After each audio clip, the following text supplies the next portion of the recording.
Yep, we can see your screen. Okay. We're seeing your Zoom screen. Okay, well, I've got to get back here. Just a second here.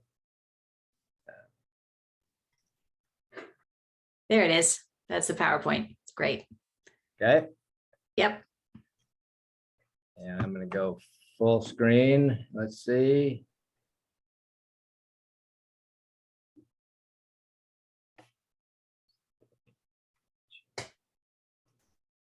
Okay, how's that? Looks great. Okay. Well, thank you for this opportunity.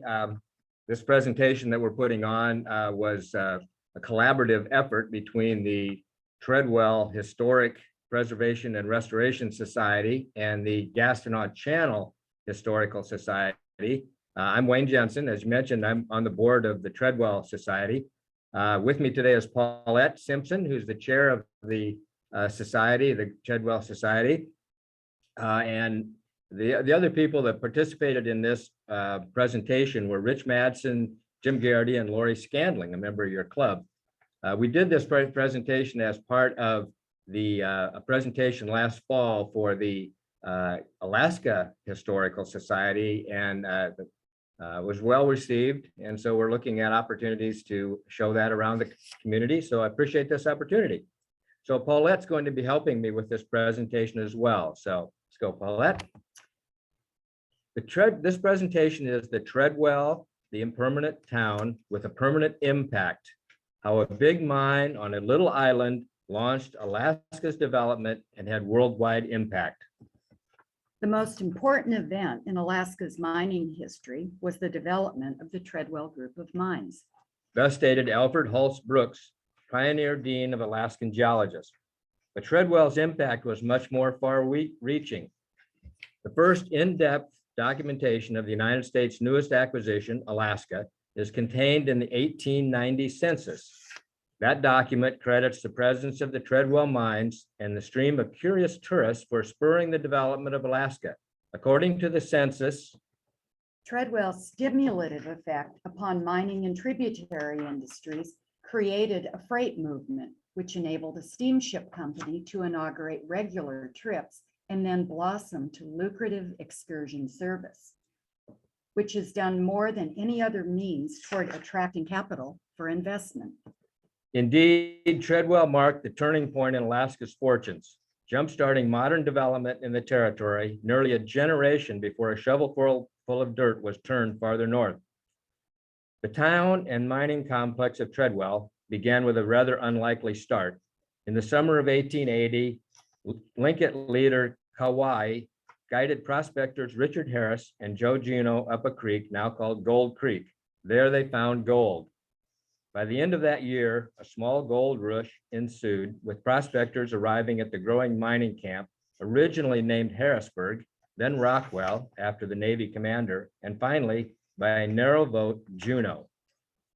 By the summer of 1881, prospectors had claimed placer deposits, meaning gold-bearing gravel, and lode deposits, meaning rock-bearing gold, throughout the whole watershed, and others were fanning out into the surrounding area to do the same.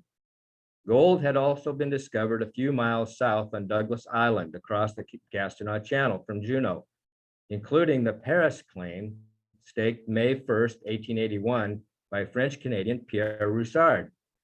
His claim included both gold-bearing gravels in Paris Creek and quartz rock outcrops from which the gold had eroded. He had drilled a short tunnel, or adit, into the quartz lode, but found the gold values too low. Enter carpenter John Treadwell, who had experience in both placer and gold mining. At that time, he was building a house for a San Francisco banker when his employer and other investors sent him north to investigate potential investment. Treadwell arrived in Juneau, but found the Gold Creek Basin fully claimed and was disappointed in the low-grade ore encountered there.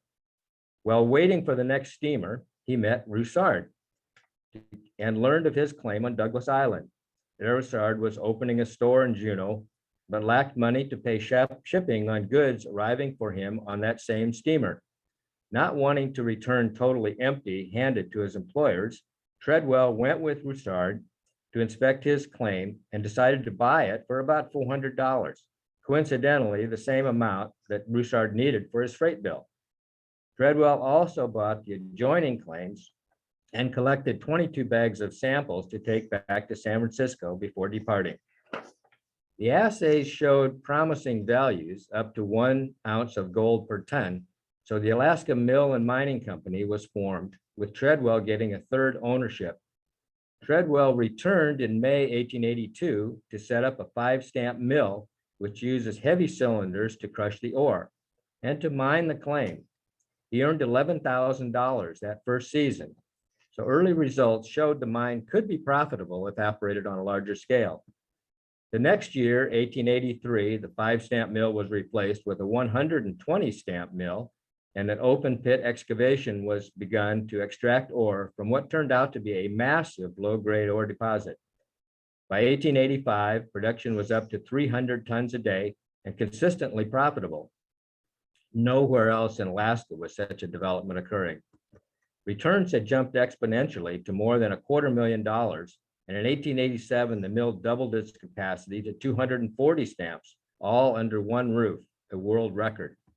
Beginning in 1883, infrastructure was added: bunkhouses, mess halls, a wharf, an assay office, a machine shop, warehouses, fire protection, and single-family housing for upper-level employees, which was unique at the time, and a well-equipped foundry, which was critical to keep the mines running. The foundry fabricated equipment for Treadwell, for the Alaska Juneau Mining Company, and for the Coast Guard. Treadwell, which stretched more than a mile, was connected by boardwalks and a narrow gauge railway called the Treadwell Express. The mill ran on direct water power from the Treadwell ditch, which brought water southeast along Douglas Island. This ingeniously designed 5-foot wide, 18-mile long conduit captured rain and snow melt from watersheds en route to the mine. Pictured as ditch tender Neil Cropley and his family, after whom the Cropley Lake is named. The gravity-driven feed flowed to Treadwell via pipes, flumes, and culverts. Ditch tender cabins along the route were connected by telephone. The ditch originally supplied direct power to turn water wheels, then to the steam plants, and eventually to the hydroelectric plant. Steam power was used during low water periods of summer drought or winter freeze-up. The successful enterprise captured the attention of the mining world and attracted capitalists. In 1889, an international group of investors, including the famed Rothschild brothers, incorporated the Alaska Treadwell Gold Mining Company and purchased the mines for $4 million, just 8 years after Treadwell had purchased the claim for $400. Treadwell sold his interest for $1.4 million and returned to California. The new company put its stock on the New York, Paris, and London stock exchanges to attract further capital. Meanwhile, the complex continued to expand, with 2 other companies forming to mine adjoining claims on the same deposit. By 1906, 25 years after the first claim, the open pits were closed as miners followed the ore deposits ever deeper, creating extensive caverns or stopes supported by rock pillars left behind. Eventually, there were 4 mines, all connected underground on the surface. They shared support facilities and operated under the overall management of the Treadwell Company. Each mine had its own mill, and a 5th mill of 300 stamps was added in 1899. Again, the world's largest. At peak operation in 1914, 960 stamps were pounding away 24/7. Up to 17 nationalities were represented in the workforce, primarily from Scandinavian, Eastern, and Southern European countries, but also from the British Isles, Canada, Australia, Mexico, the Philippines, and Japan. Alaska natives were also employed in the mines, often their first experience with wage jobs. They typically remained in lower paid laboring positions. Wages were the highest for miners in the US, about 2.5 times their continental counterparts. In 1908, a single skilled miner could average $100 a month with room and board at $1 a day. And the company provided hospital, disability, and death benefits, unusual for the times. Treadwell attracted well-educated professionals and encouraged families too. Treadwell was Alaska's first company town, but it was considered quite progressive for its time. The company set up an extensive support system to attract and retain valued employees and reduce turnover. To that end, the company provided comfortable steam-heated bunkhouses for single men who comprised most of the 2,000 employees at its peak. Married and management employees were offered 3 and 4 bedroom steam-heated cottages for nominal rent. There were dozens of these snug homes and dozens of children in the different neighborhoods. The superintendent and his assistant, whose home appears on the lower left, had bigger houses appropriate to their position. In this photo, the Treadwell store is directly behind the assistant superintendent's house. Today, the Treadwell single rehabilitated structure, so-called the new office building, is behind the site of the store. The superintendent's house was said to be the grandest in Alaska, better than the governor's house. It also served as a hotel for visiting dignitaries, financiers, politicians, and mining engineers from around the world. There were 2 well-supplied mess halls, one seating up to 480 men at a time, and they were well known for their varied and generous meals. The provisions needed were staggering: up to 2,300 eggs, 6,000 pancakes, and 60 pounds of coffee each day just for breakfast. The company even had its own dairy herd, and milkman Joe Kendler delivered milk by dog team. There were also many fun company-sponsored community events. There were athletic competitions and leagues. Pictured here is the baseball team. There were extensive recreational facilities. Here's the football team. Each mine had its own teams, and they played each other, as well as teams from Ketchikan to Dawson City, Canada. These activities helped to provide a remarkable bond for employees and residents alike.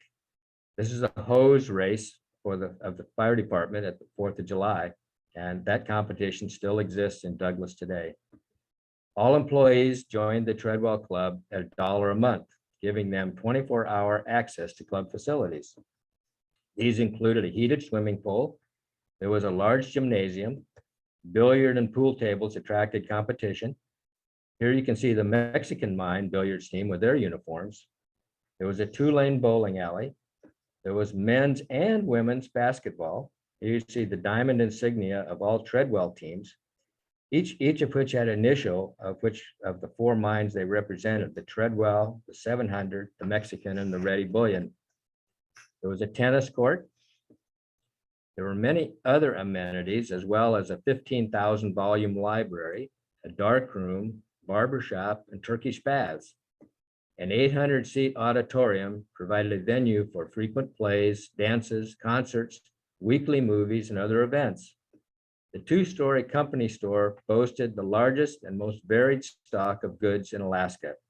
Prices were often comparable to the lower than in Puget Sound cities to the south.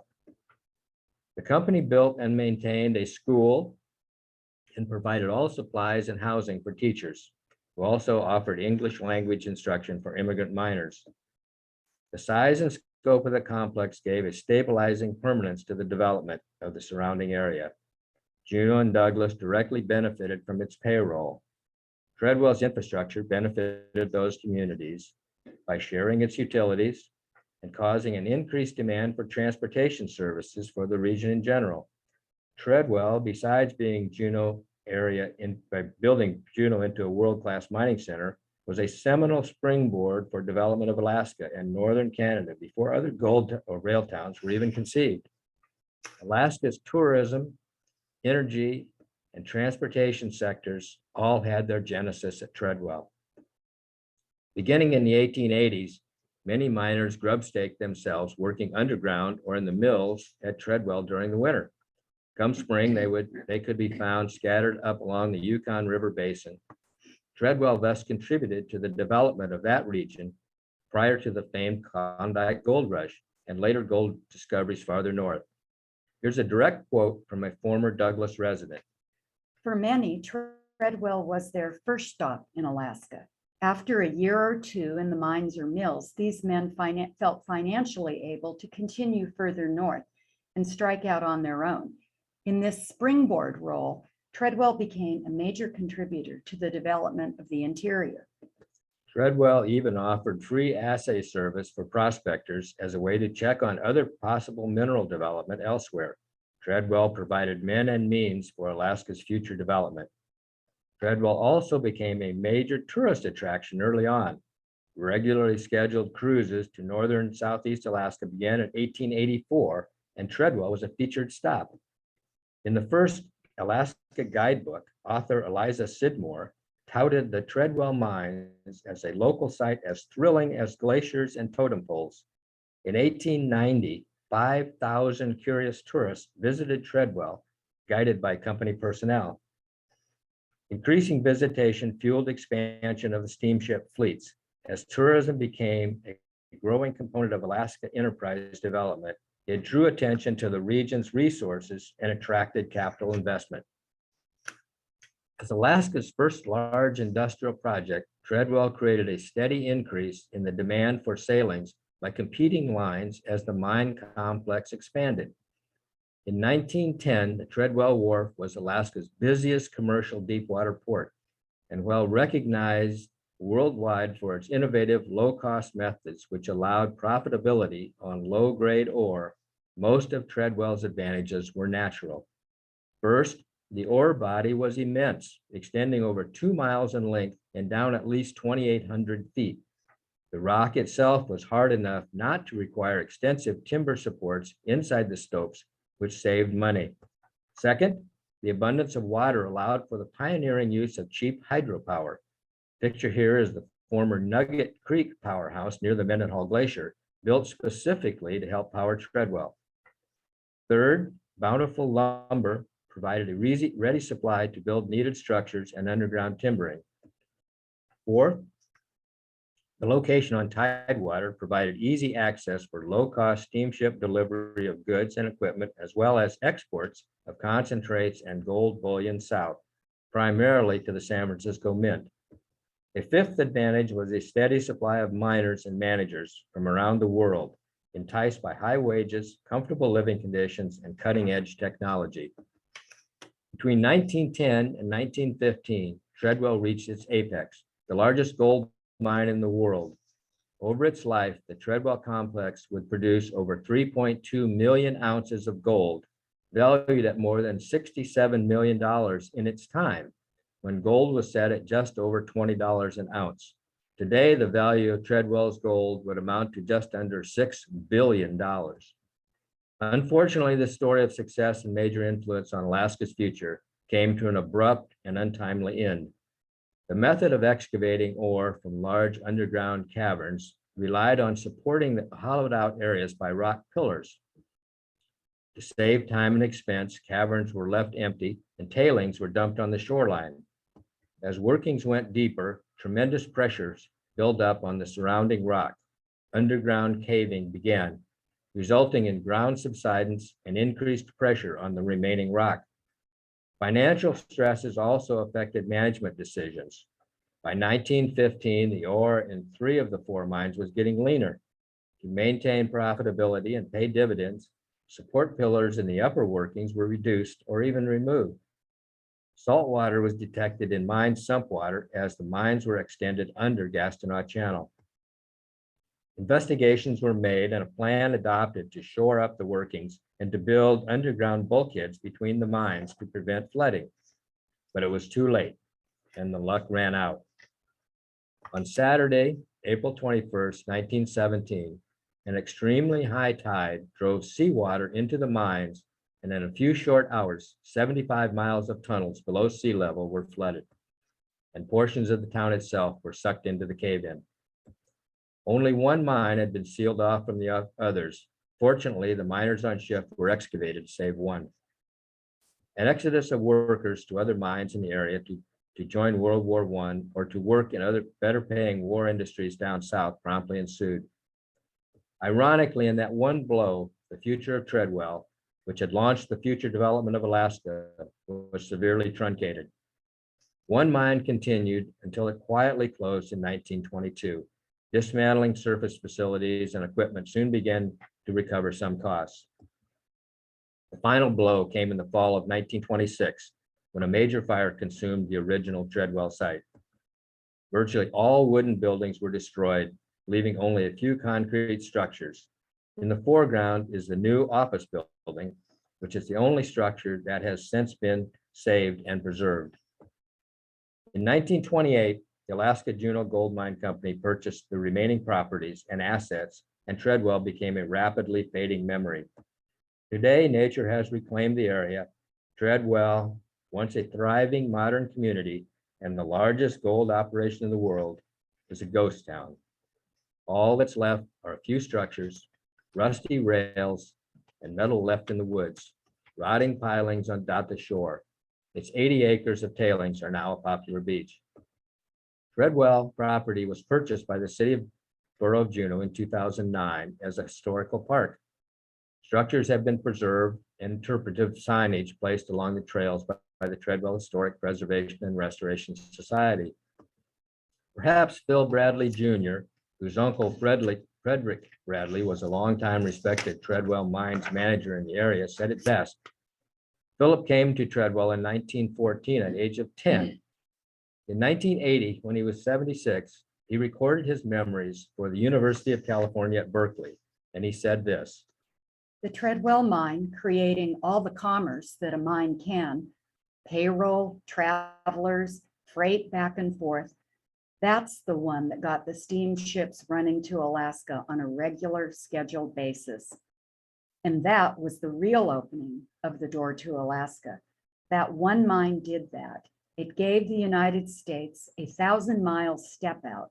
The northernmost port was Seattle, and suddenly the territory of Alaska has a port 1,000 miles to the north. So this was Treadwell, the 1,000-mile step out, an impermanent town known worldwide in its time that had a permanent impact on Alaska's future development. Thank you, and Paulette and I are available to answer questions if you have any. I will stop sharing my screen and we can be available for questions if there are any. Thank you. Great, thank you both for that presentation. Just super awesome and amazing photos. I just had one kind of probably random question. You used the term grub stake, and I've heard that many times, but I was wondering if you can explain what that means when somebody grub stakes.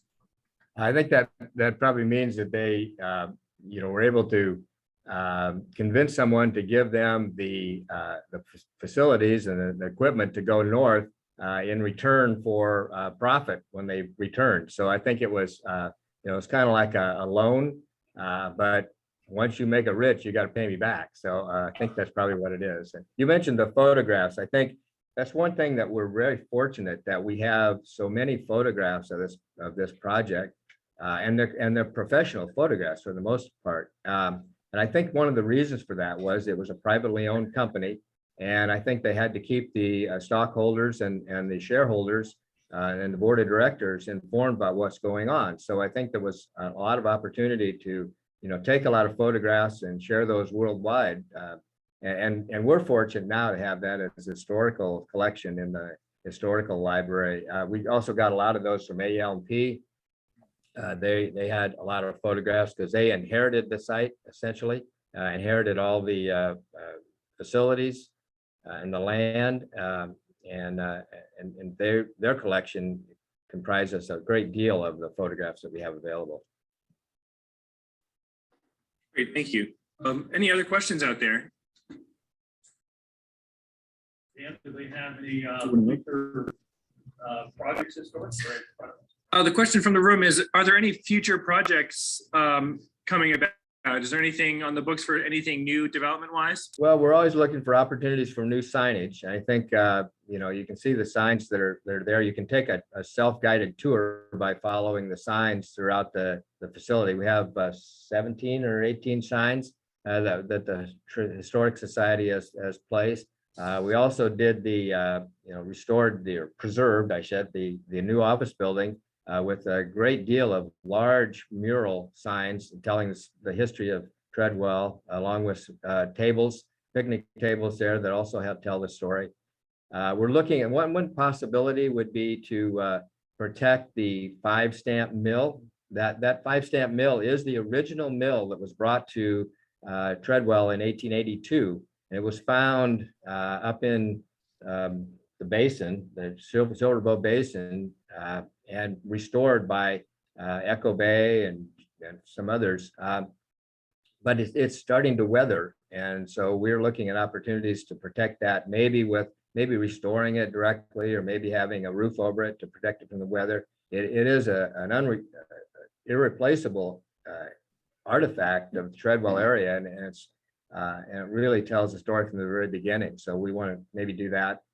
We put a roof on the transformer building one time that we're able to preserve that portion of the building. And like I said, we've done the signage.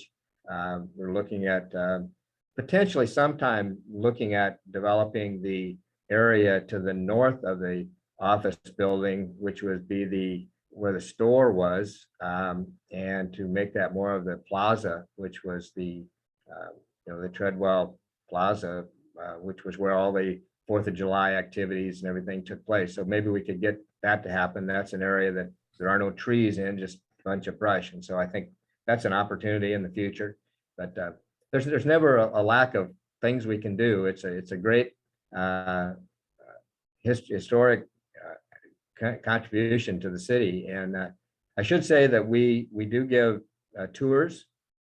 We have several of us that give guided tours through the facility. And if you'd ever like to do that, give us a call. We will be, I think we'll be at Gold Rush. I understand Gold Rush is going on this summer, this spring. And we have a booth there, and we give tours twice a day during the time that Gold Rush is open. So come over and join in that. So. Hey, Wayne, this is Doug Eklund. So it amazes me to walk through the forest and see some of this infrastructure and the sheer size of some of the components here in Juneau. Was a lot of this made here in Juneau, or was it made from down south? There's Nevada Creek, which is down the way, has some enormous equipment down there, just laying just up on the beach. It always amazes me the scale of this facility and the pieces of equipment, the components that went into it. I mean, they weigh tons. In your answer to the question about whether it was made locally, most of it was shipped in, but there was some of it that was made locally. I mean, if they needed, something that they had to order from Pittsburgh or someplace, it could take months for it to get here.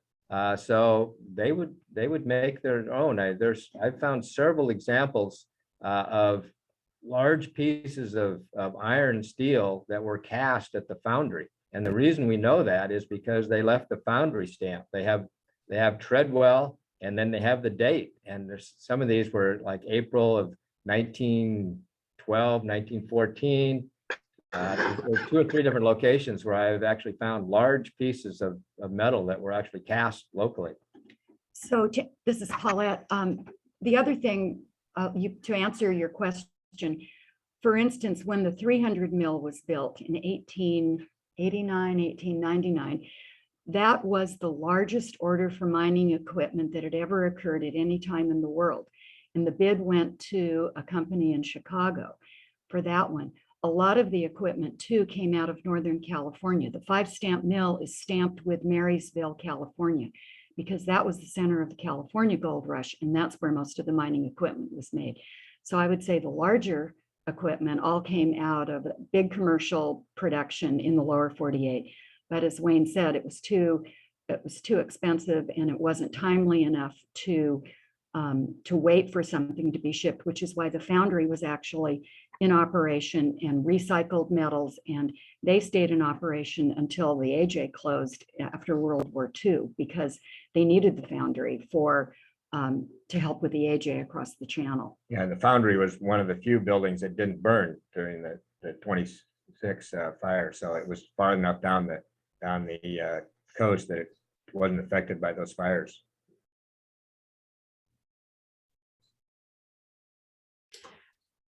I just want to say thank you so much because I always learn something from every one of your presentations. And to people, if you haven't walked through that complex, I mean, you can walk there now, even in the wintertime, and it's just pretty interesting to read all the signs and see all the new stuff that's been put up in that new office building that's been restored and that area right around there. So it's just a really fun, pretty easy walk, in the summertime. If you have relatives that maybe can't walk that far, it's a pretty interesting thing to do. And so thank you, Wayne and Paulette, so much. I always learn every time I hear one of your presentations. Thank you. Yeah, and that office building is available for rent. I mean, you can reserve that through the city, I believe, right, through the city, and you can have picnics and stuff there. So we encourage public use of that. That really helps in the maintenance of it and just keeping an eye on keeping it up to date and keeping it clean. So we encourage people to use it. And you mentioned about the walks. The early spring is one of the best times to walk because a lot of the brush hasn't grown up and the leaves aren't on some of the bushes, and you can see a lot of stuff that's laying around. There's still, thousands of components that are still laying around, rails and, big wheels and, big, of course, all the concrete still there of all the mills. And it's interesting to do that in early spring. Great, thank you. I think we have time for one more question, if there's one more question out there. Okay, I don't hear anything. So thank you both for being here. It's always great to hear about all these things right in our own community. And the history here is just absolutely amazing.